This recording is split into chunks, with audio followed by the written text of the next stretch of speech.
Hindi acceptable yung timeline na 3 to 4 years at hindi rin acceptable kay Senate President at sa akin yung 31.6B na the building cost or 33 billion na project cost. Summa cum laude po ako, hindi ako bobo. Aba, walang galang. Pero PI talaga. It's only now that we have a timeline and overall project cost. Maganda intensyon. Since we started, we haven't made any accusations or allegations. We're just fact-finding. And unlike, let's say, the Blue Ribbon Committee na hahanapin mo yung mali at kung may anomalya, irregularity, corruption, ang trabaho ko, of course, is to give a honest and a report that's comprehensive and factual. But ang trabaho ko is to present to the Senate President and to all the senators a plan na matapos ng maganda, pinakamaganda sa least cost, yung Senate building. Bitiwang akusasyon laban kanino man, nais lamang naming malaman at alamin. Dahil hindi ba medyo marangya para sa panlasa din ninyo ang ganito kalaking halaga para sa isang government building? Changes in the plans and then the inflation over the last few years. The system that they did in the designs.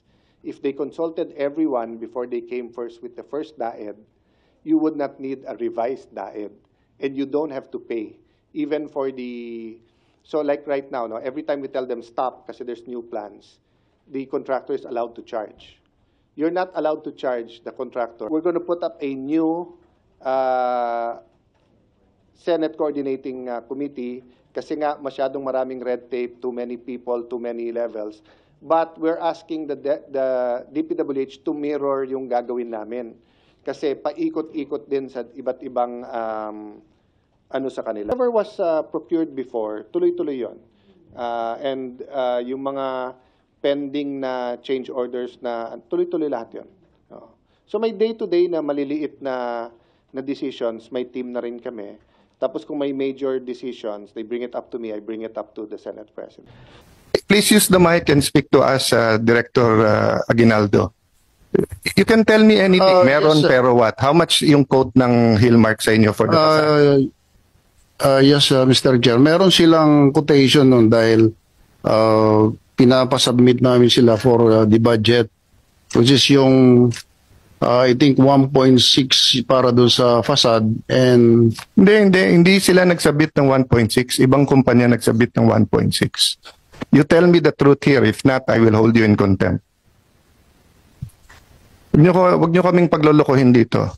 Clarification pa lang to, maglolokohan na tayo.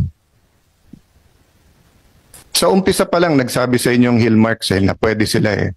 At kung magkano eh.